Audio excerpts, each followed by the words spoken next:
أعوذ بالله من الشيطان الرجيم. بسم الله الرحمن الرحيم. ياسين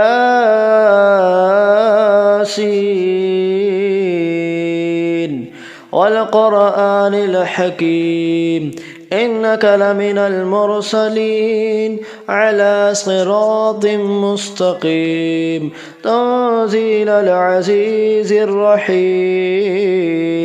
لتنذر قوما ما أنذر آباؤهم فهم غافلون لقد حق القول على أكثرهم فهم لا يؤمنون إنا جعلنا في أعناقهم أغلالا فهي إلى الأذقان فهم مقمحون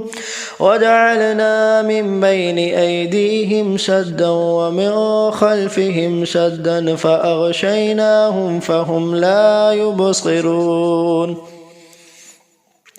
وسواء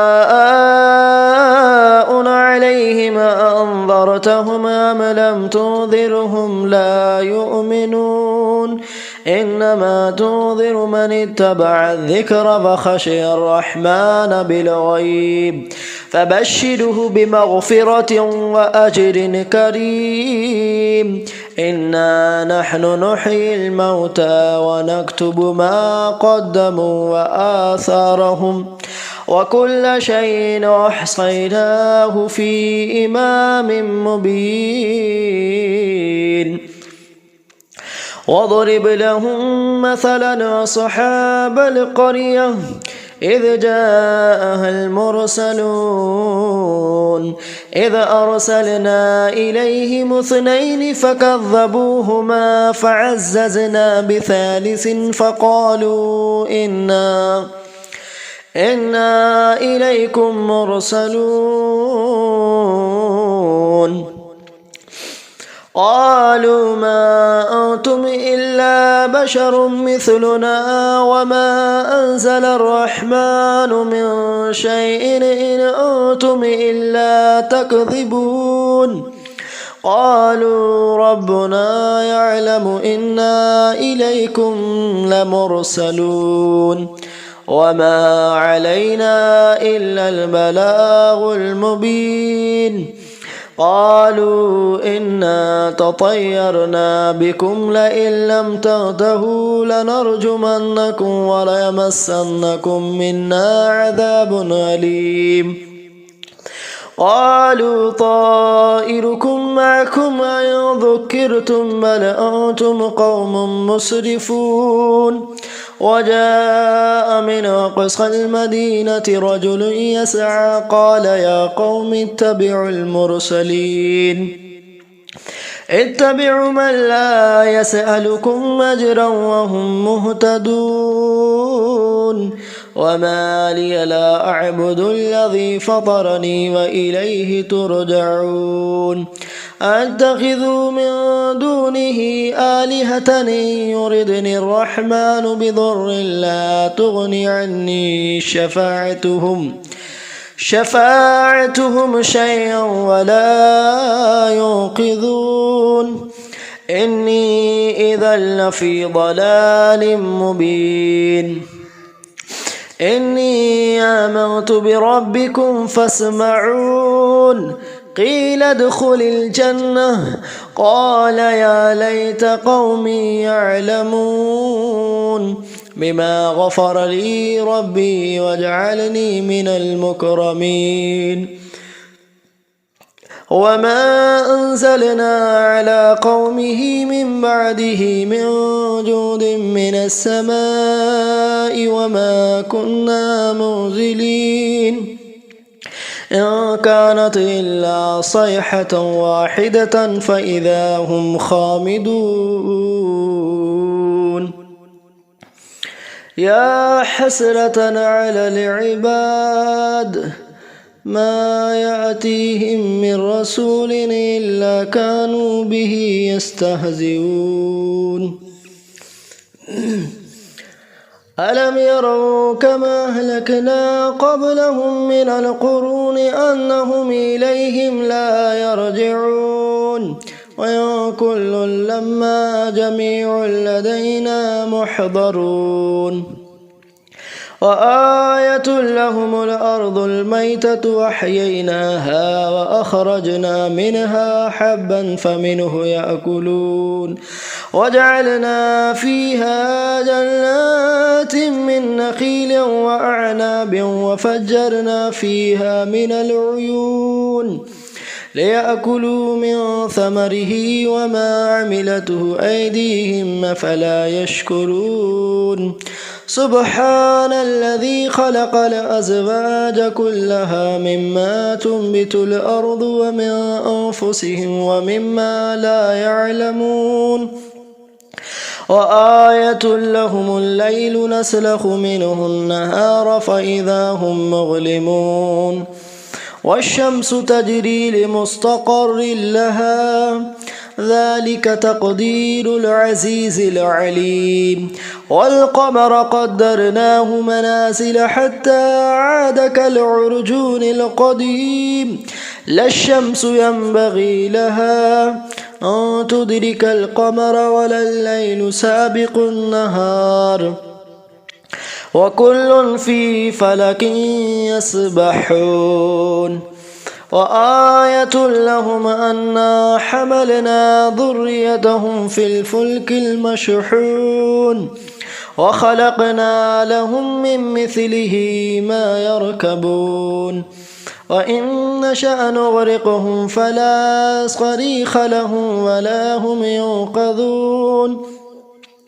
إلا رحمة منا ومتاعا إلى حين وإذا قيل لهم اتقوا ما بين أيديكم وما خلفكم لعلكم ترحمون وما تأتيهم من آية ربهم إلا كانوا عنها معرضين وإذا قيل لهم أنفقوا مما رزقكم الله قال الذين كفروا للذين آمنوا ونطعم من لو يشاء الله وطعمه إن أنتم إلا في ضلال مبين ويقولون متى هذا البعد إن كنتم صادقين ما ينظرون إلا صيحة واحدة تأخذهم وهم يخصمون فلا يستطيعون توصية ولا إلى أهلهم يرجعون ونفخ في الصور فإذا هم من الأجداث إلى ربهم ينسلون قالوا يا ويلنا من بعثنا من مرقدنا هذا ما وعد الرحمن وصدق المرسلون إن كانت إلا صيحة واحدة فإذا هم جميع لدينا محضرون فاليوم لا تظلم نفس شيئا ولا تجزون إلا ما كنتم تعملون إن أصحاب الجنة اليوم في شغل فاكهون هم وأزواجهم في ظلال على الأرائك متكئون لهم فيها فاكهة ولهم ما يدعون سلام قولا من رب رحيم وامتازوا اليوم أيها المجرمون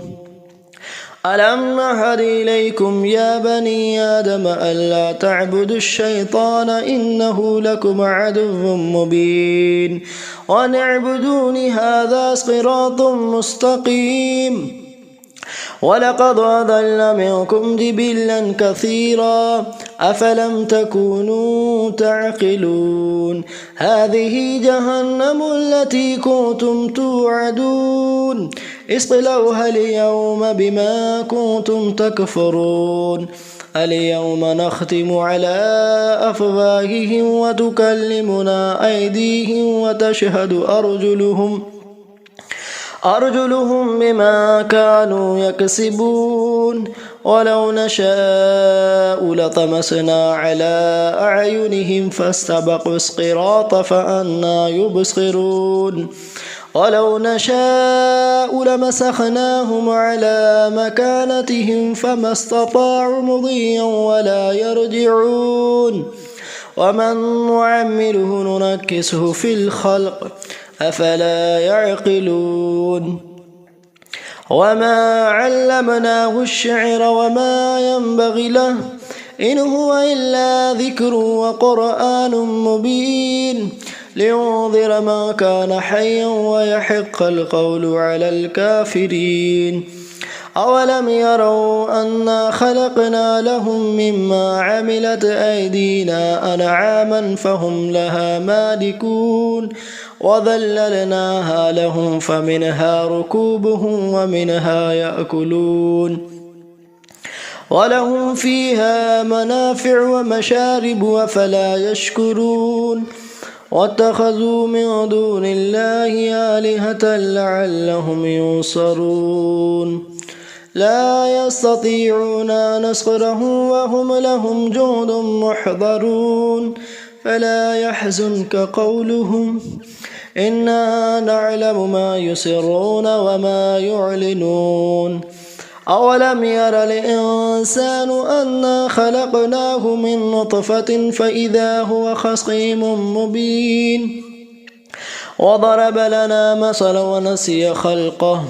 قال من يحيي العظام وهي الرميم قل يحييها الذي أنشأها أول مرة وهو بكل خلق عليم الذي جعل لكم من الشجر الأخضر نارا فإذا أنتم منه توقدون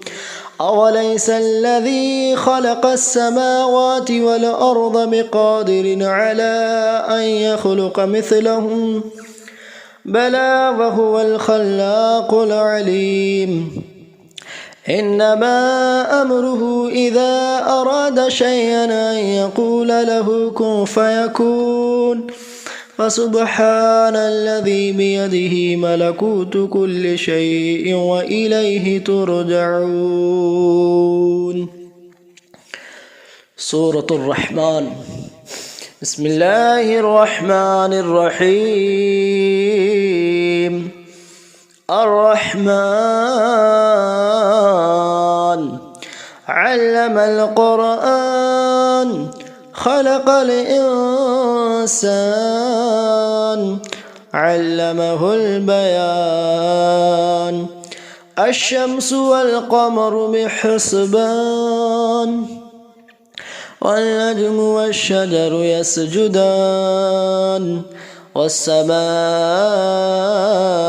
رفعها ووضع الميزان ألا تطغوا في الميزان وأقيموا الوزن بالقسط ولا تخسروا الميزان والأرض وضعها للأنام فيها فاكهة ونخل والنخل ذات الأكمام والحب ذو العصف والريحان فبأي آلاء ربكما تكذبان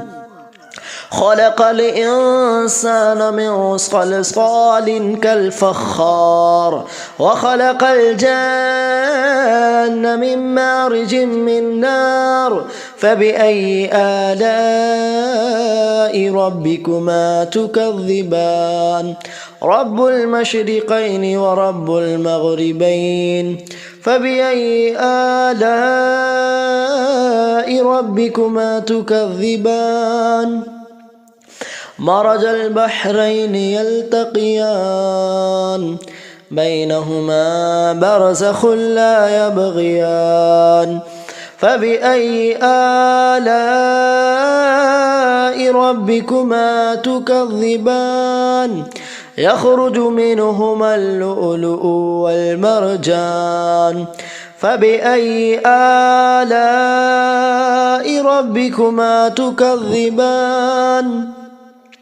وله الجوار المنشآت في البحر كالأعلام فبأي آلاء ربكما تكذبان كل من عليها فان ويبقى وجه ربك ذو الجلال والإكرام فبأي آلاء ربكما تكذبان يسأله من في السماوات والأرض كل يوم هو في شأن فبأي آلاء ربكما تكذبان سنفرغ لكم أيها الثقلان فبأي آلاء ربكما تكذبان يا معشر الجن والإنس إن استطعتم أن تنفذوا من أقطار السماوات والأرض فانفذوا لا تنفذون إلا بسلطان فبأي آلاء ربكما تكذبان يرسل عليكما شواظ من نار ونحاس فلا تنتصران فبأي آلاء ربكما تكذبان فإذا انشقت السماء فكانت وردة كالدهان فبأي آلاء ربكما تكذبان فيومئذ لا يسأل عن ذنبه إنس ولا جان فبأي آلاء ربكما تكذبان يعرف المجرمون بسيماهم فيؤخذ بالنواصي والأقدام فبأي آلاء ربكما تكذبان هذه جهنم التي يكذب بها المجرمون يطوفون بينها وبين حميم آن فبأي آلاء ربكما تكذبان ولمن خاف مقام ربه جنتان فبأي آلاء ربكما تكذبان ذواتا أفنان فبأي آلاء ربكما تكذبان فيهما عينان تجريان فبأي آلاء ربكما تكذبان فيهما من كل فاكهة زوجان فبأي آلاء ربكما تكذبان متكئين على فرش بطائنها من استبرق وجنى الجنتين دان فبأي آلاء ربكما تكذبان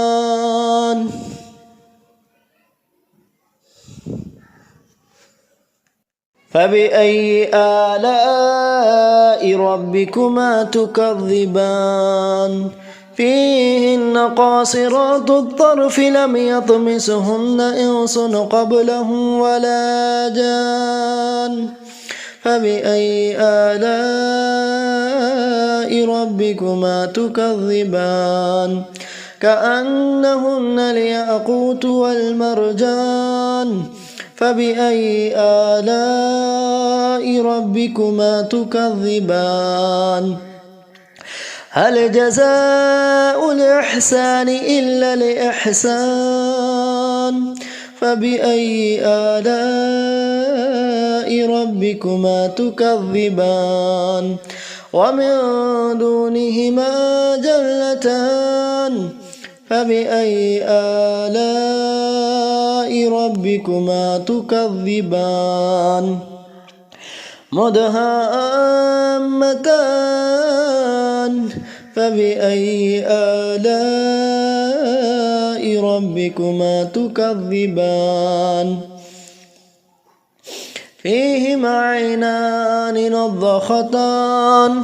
فبأي آلاء ربكما تكذبان فيهما فاكهة ونخل ورمان فبأي آلاء ربكما تكذبان فيهن خيرات حسان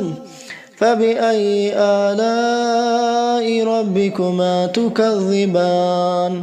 حور مقصورات في الخيام فبأي آلاء ربكما تكذبان لم يطمسهن إنس قبلهم ولا جان فبأي آلاء ربكما تكذبان متكئين على رفرف خضر وعبقري حسان فبأي آلاء ربكما تكذبان تبارك اسم ربك ذي الجلال والإكرام صدق اللہ العظیم۔ یہاں سے سورہ یاسین اور سورہ رحمان مکمل ہو چکی ہے۔ اب آئیے حضرات مختصر سی دعا کرتے ہیں، اس دعا میں شامل رہیے۔ یا اللہ تبارک و تعالی، جو ہم نے سورہ یاسین سورہ رحمان پڑھی ہے، مولا سب سے پہلے مولا تیری رضا کے خاطر یا اللہ اسے اپنی بارگاہ میں حضور کے وسیلے سے قبول فرما۔ یا اللہ اس کا ثواب حضور اکرم رحمت عالم نور مجسم صلی اللہ علیہ وسلم کی بارگاہ میں پیش کرتے ہیں، قبول فرما۔ حضور کے وسیلے سے انبیاء کرام، رسولان اعظام، خلفائے راشدین، صحابہ کرام، شہداء کرام، تابعین، تبع تابعین، ائمہ مجتہدین، عشرہ مبشرہ، پنجتن پاک، اہل بیت اطہار، تمام صحابہ صحابیات حضور کے جانثاروں کی بارگاہ میں پیش کرتے قبول فرما۔ یا اللہ جو پریشان ہیں ان کی پریشانیوں کو دور فرما، جو بیمار ہیں انہیں شفا عطا فرما، جو قرض میں مبتلا ہیں قرض سے نجات عطا فرما، سب کے ایمان، عقیدے، جان، مال، عزت، آبرو کی حفاظت فرما۔ مولا تو رحمان رحم فرما، تو کریم ہے کرم فرما، اپنا فضل فرما، کرم فرما، رحم فرما۔ جو بے روزگار ہیں ان کو برسر روزگار عطا فرما، جو کاروبار والے ہیں ان کے کاروبار میں برکت و ترقی عطا فرما۔ چینل کو سبسکرائب کر لیجیے، ویڈیو کو لائک کر دیجیے، حوصلہ افزائی کے لیے اچھا سا کمنٹس کر دیجیے، صدقہ جاریہ سمجھ کر اپنے دوست احباب میں شیئر کریے۔ ملتے ہیں جب تک کہ اگلی ویڈیو میں، ہم سب اللہ حافظ۔